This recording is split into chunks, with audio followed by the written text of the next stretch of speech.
Racikan Berita 1. Pemirsa, kawan TV-wan Racikan Berita 1 dan Racikan Berita, kita punya 3 channel.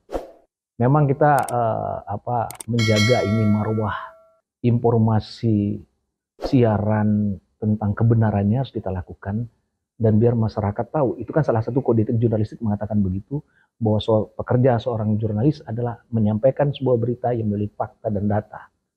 Itu kode. Nah, hari ini saya datang ke rumah ibu saya, ya, hujan-hujan, nggak tuh batuk, salah makan kue lagi, tambah batuk. Tapi alhamdulillah beliau sehat.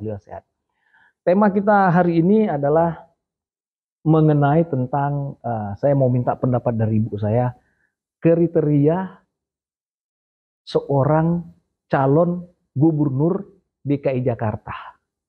Kriteria gubernur seperti apa sih yang mestinya harus kita pilih? Ya itu. Nah itu yang akan kami sampaikan ke Bunda. Lalu yang kedua adalah ibu saya ini kan banyak sekali berdekatan, dan bukan berdekatan, justru orang ingin mendekatkan diri kepada ibu saya. Terbalik, maaf, bukan ibu saya mau mendekati, tetapi orang yang berusaha untuk mendekati ibu saya. Ya, beberapa orang, dan itu sendiri ada seorang sahabat kami juga, dan ibu saya juga menganggap dia sebagai anak juga, yaitu Komjen Purnawirawan Polri Dharma Poringkun dan Dr. Kun Amiyoto, Wardan Amiyoto. Ini orang-orang hebat loh, orang-orang hebat. Nah, pertanyaan saya pertama adalah, ya kan, apakah kedua sahabat ini saya tanya, apakah kedua sahabat ataupun istilahnya anak Bunda udah bersama itu cocok masuk kriteria di Pilgub DKI ini, Bu?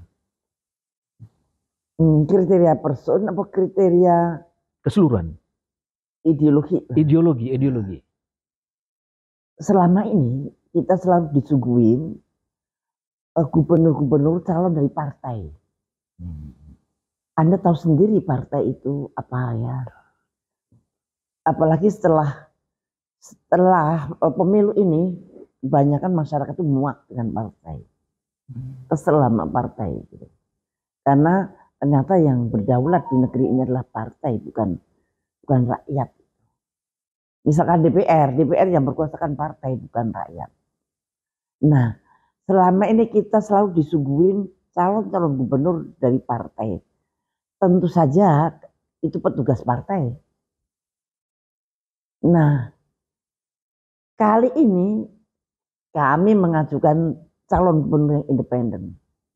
Kami dari Gerakan Sehat untuk Rakyat Indonesia mengajukan calon yang independen, tidak partai, bukan petugas partai. Kalau petugas partai harus mikir proyek apa ya nanti supaya menguntungkan partai saya, pasti begitu. Maka banyaklah kepala-kepala daerah yang kena KPK. Nah, kali ini saya ingin mencoba masyarakat sadar apa tidak itu. Dan ketika mau maju, ya Allah, syaratnya berat banget. Harus memenuhi syarat 618.000 KTP atau fotokopi KTP lah. Berikut surat dukungan untuk mendaftar. Iya, betul. Dan itu pun dibatasin tanggalnya. Tadinya masih tanggal 19 Agustus, 18 sampai tanggal 12 Mei. Wah, tinggal seminggu. Tapi Tuhan menolong kami, dan alhamdulillah pada waktu pendaftaran membawa 850.000. Nah, calon yang kami tawarkan adalah berbeda dengan calon-calon yang biasanya petugas partai. Kalau gubernur petugas partai biasanya ngomongnya tentang macet, tentang banjir, tentang proyek dan sebagainya. Tapi kali ini calon yang independen kali ini justru tidak ngomong tentang itu, tapi ngomong tentang nyawa Anda. Dia ingin melindungi nyawa Anda. yang notabene terancam oleh kejahatan kemanusiaan dari luar. Jadi contohnya pandemic treaty yang mudah-mudahan akan gagal, Tapi kemudian kemungkinan juga cuma ditunda, mungkin 1 Desember nanti akan diketok. Nah, itu policy dari global, itu isu kesehatan adalah sangat efektif untuk melumpuhkan suatu kedaulatan negara. Nah, makanya si Pak Dharma Pongrekun ini pengen menunjukkan bahwa dia bisa melawan itu gitu. Untuk melindungi masyarakat khususnya DKI dari bencana kesehatan yang mungkin akan terjadi. Ini selama ini tidak pernah dipikirkan. Rakyat ya dibiarkan pas ada pandemi ya sudah, yang mau sakit ya sakitlah situ, obatilah di rumah sakit, yang mau meninggal ya dikubur gitu.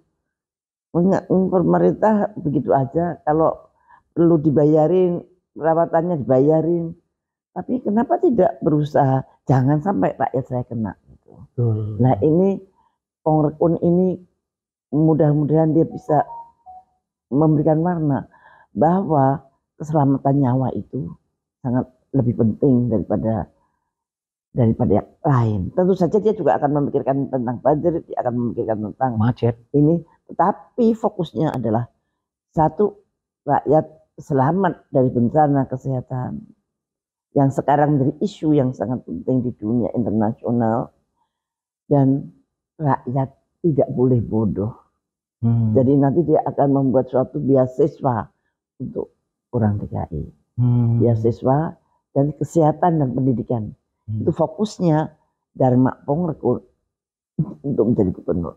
Iya, menurut Bunda, apakah istilahnya tawarannya bukan dagangan kurang bos. Tawaran kampanye yang memfokuskan tentang menyelamatkan nyawa warga Jakarta ini akan diterima oleh warga Jakarta, menurut Bunda? Oleh masyarakat? Iya. Kalau saya melihat antusiasnya, perdukungan awal, dia mendukung pada awal ini sih menurut saya masyarakat tertarik dengan isu itu. Isu itu. Dan calon-calon gubernur yang lain nggak ada yang isu kesehatan. Kemarin saya mendengar Pak Heru Budi yang tahu. apa namanya, incumbent ya kali ya. Itu dia juga mengetengahkan isu tapi TBC. TBC bukan sesuatu yang bisa dilindungi begitu saja. Itu sudah ada programnya dan sudah baku gitu. Tapi yang dilindungi Pak, yang dimaksud oleh Pak Dharma Pongrekun itu adalah bencana kesehatan yang direncanakan atas kepentingan asing. Itu sangat berbahaya. Oh, itu lebih ke bencana, Bun ya? Iya, bencana kesehatan. Bencana kesehatan. Bencana kemanusiaan. Bencana kesehatan dan bencana kemanusiaan yang ditawarkan atau dijadikan program oleh calon gubernur kita jalur independen. Ya, Bapak Komjen. Satu-satunya jalur Indonesia. Iya. Satu-satunya jalur independen yang lolos dengan waktu yang sangat disingkatkan, bukan singkat. Disingkatkan, artinya dipaksakan. Udah panik kita. Udah panik ya. Tanggal 8 dibuka, tanggal 12 ditutup. Cuma 4 hari. Ini nggak jelas ini.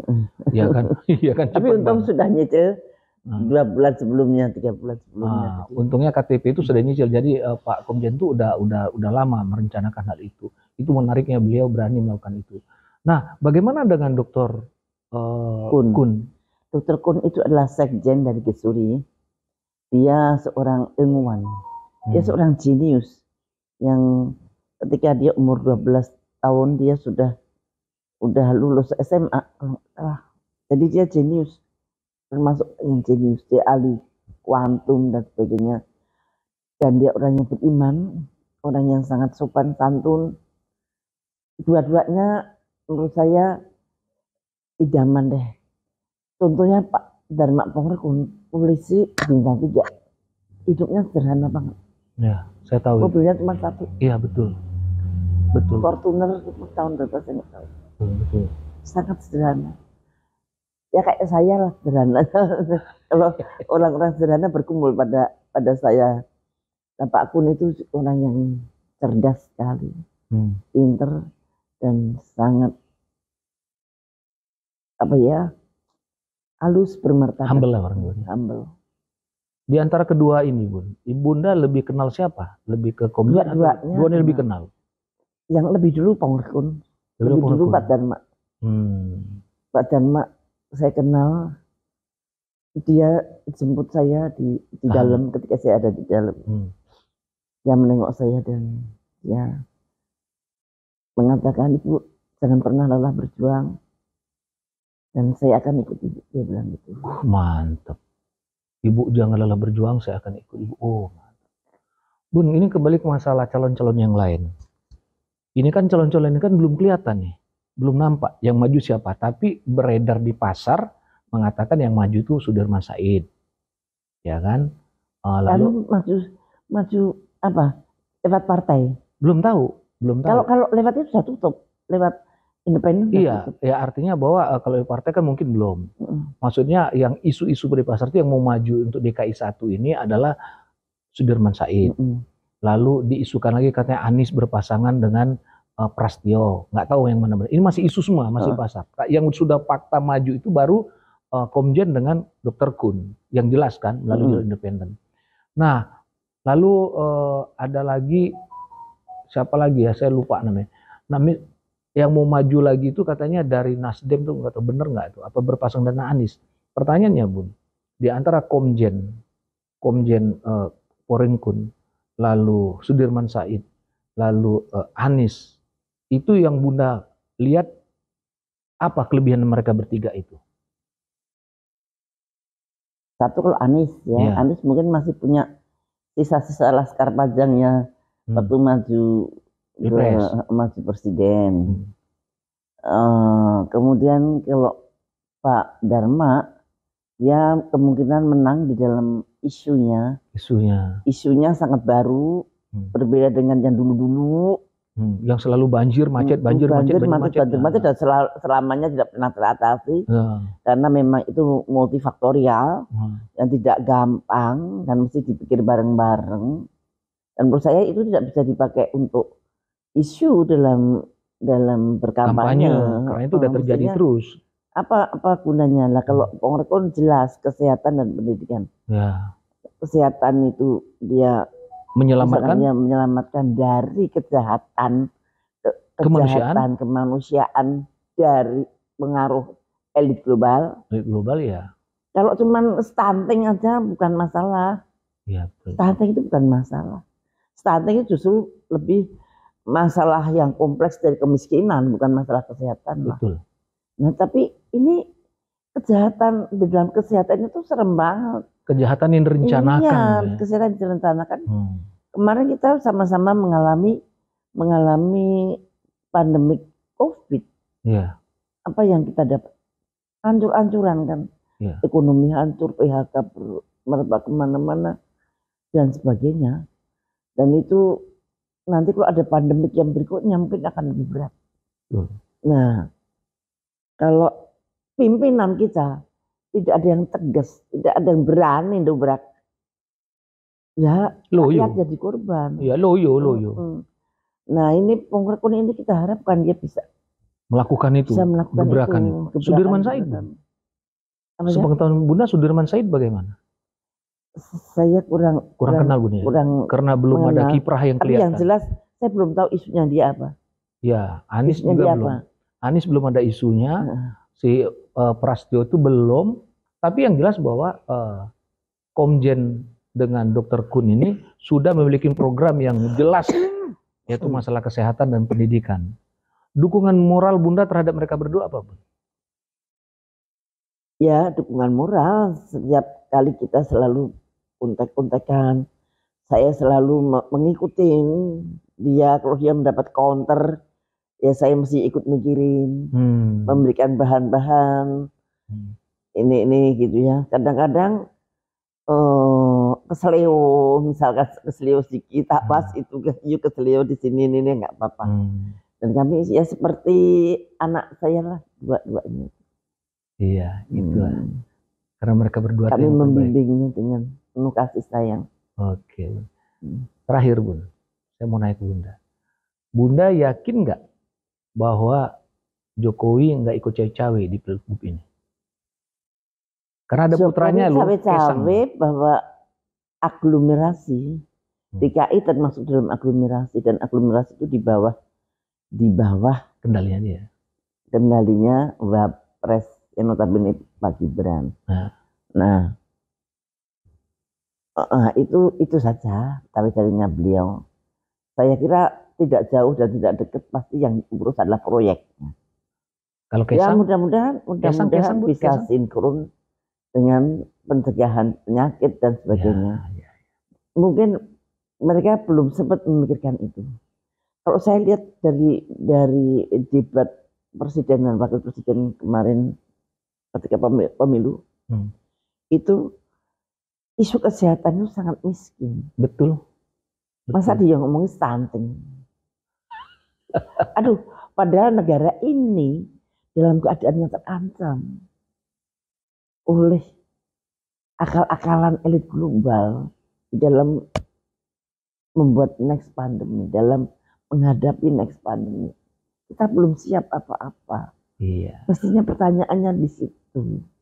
Bagaimana Menhan itu mempunyai konsep untuk menghadapi serangan perang yang asymmetrical war, yang pakai virus, perang pakai biological material. Nah itu yang sebagai orang tua, kalau saya melihat Bapak Komjen Dharma Peringkun dengan Dr. Kuntu menganggap Bunda itu sebagai orang tua mereka gitu, bukan sebagai sahabat. Apa harapan besar Bunda apabila mereka menang dan mereka memimpin Jakarta ini? Harapan sebagai orang tua. Ya, harapan saya bahwa DKI akan menjadi lebih baik lagi. Masyarakatnya terlindung dari isu-isu kesehatan yang tidak perlu, bisa mencegah penyakit-penyakit yang tidak seharusnya ada, dan kemudian pendidikan masyarakat Jakarta juga akan lebih baik lagi dengan baik, dan kemudian dia juga akan menciptakan ibu kota yang lebih nyaman dan lebih tenang. Walaupun tidak gampang untuk menciptakan supaya tidak banjir, supaya tidak macet, tapi pasti nanti akan ada jalan keluar untuk itu. Gitu. Jadi ini memang suatu wajah baru. Kita kalau betul-betul dia jadi, insya Allah. Itu adalah wajah baru di ibu kota Indonesia ini. Mudah-mudahan bisa menjadi panutan dari pemimpin-pemimpin di daerah yang lain. Bedanya seseorang yang ditugaskan oleh partai dan dia yang independen itu punya ideologi sendiri, ideologi yang kalau ideologinya tidak ter-challenge oleh masyarakat ya nggak akan laku. Betul. Nah, kalau sampai ideologinya itu laku, nah berarti itu pemimpin yang benar. Tapi kalau yang calon dari partai pasti itu arahan partai, yang namanya petugas partai, yang begitulah. Dan saya kira masyarakat sekarang udah sedang muaknya dengan partai. Betul. Walaupun tidak semua partai ya dimuakin. Betul. Bun, sedikit lagi walaupun tadi kalimat kata terakhir adalah sepengetahuan Bunda, kenapa Dharma lebih memilih jalur independen daripada partai? Apakah takutan tadi yang Bunda sampaikan? Satu, memang kita tidak punya partai. Memang kita ingin mencoba jalur ini, dan kalau toh gagal ya nggak apa-apa. Maksudnya kita sudah menyuarakan sesuatu. Sekarang sudah banyak orang tahu bahwa kesehatan itu seperti itu. Jadi kesehatan itu tidak orang yang sakit tuh disuntik, orang supaya nggak sakit tuh dikasih vaksin. Ternyata kesehatan penuh dengan isu politik global. Jadi jangan main-main dengan isu kesehatan yang ada. Apakah itu vaksin, apakah itu obat, apakah itu wabah, apakah itu apa. Semuanya tertata rapi di sana. Nah, itu akan mempengaruhi keselamatan dan kedaulatan bangsa maupun negara kita. Itu yang jarang disadari oleh orang. Dia pikir kalau kesehatan itu orang stunting, orang kurang makan, TBC, itu semua sudah ada jawabnya. Ya, dan sudah lama isu itu. Tapi ada yang belum terjawab. Betul. Ya kalau penyakit itu, misalkan penyakit X, seperti apa yang dikatakan oleh Bill Gates di Davos, nanti akan ada penyakit X. Penyakit X itu nggak bisa dikenalin sebelumnya. Dan kita menjadi korbannya semua. Oke, kalau kita tidak waspada. Betul. Jadi isu yang diangkat oleh calon gubernur DKI melalui jalur independen ini tepat, Bun, ya? Masalah isu kesehatan. Menurut saya sangat tepat. Menurut saya ya. Saya kebetulan orang kesehatan, tapi sebetulnya sekarang masyarakat sudah mulai melek. Betul. Saya percaya itu. Betul. Sempat ibu saya menanyakan gini, kenapa kok YouTuber itu nggak mau wawancarain saya, jarang sekali atau apa? Saya bilang ke ibu saya, Bu, ini di pasar ngomong begini, ya kawan-kawannya. Kalau yang namanya harga untuk pure termahal itu adanya di Ibu Dr. Siti Fadila. Tapi kan ini ya kawan-kawan, kita ngobrol waktu ya, yang lebih katanya harga yang lebih mahal lagi, terancamnya itu adalah Ibu di take down. Nah jadi saya udah klarifikasi ke beliau, bukan berarti nggak mau. Jadi beberapa hari yang lalu, ada dua minggu yang lalu, bersama dengan Bang Iskandar Nursi juga, baru 2 jam di take down, kan kelewatan betul. Baik. Padahal Bang Iskandar Nursi dengan Pak Abraham Samad berjam-jam nggak apa-apa. Saya sampai loh, kok berbeda sih perlakuannya. Iya. Nampaknya sudah menakutkan ya saya. Sangat. Baik, pemirsa kawan TV One, Racikan Berita 1 dan Racikan Berita, ini adalah salah satu bentuk tayangan kami yang akan kami sampaikan kepada masyarakat luas tentang kriteria calon gubernur DKI Jakarta. Nah, kebenaran beliau adalah orang tua yang sangat dekat dengan dua calon satu pasangan calon gubernur, yaitu Komjen Purnawirawan Polri Dharma Parungkun, dan yang kedua adalah Dr. Kun Wardana Abiyos. Dan mereka ini adalah orang-orang yang sangat pintar, cerdas, dan berani. Kenapa? Karena mereka berani maju melalui jalur independen dan mereka tidak mau maju melalui jalur partai. Demikian dapat kami sampaikan. Tolong disaksikan, ditonton, dan jangan lupa subscribe, komen, like, dan share, dan jangan lupa tekan loncengnya. Bersama ibu saya, Dr. Siti Fadilah Supari, mantan Menteri Kesehatan, ya, dan orang yang sangat berani dan berani melawan. Kami ucapkan dengan wabillahi taufiq wal hidayah. Wassalamualaikum warahmatullahi wabarakatuh. Waalaikumsalam warahmatullahi wabarakatuh.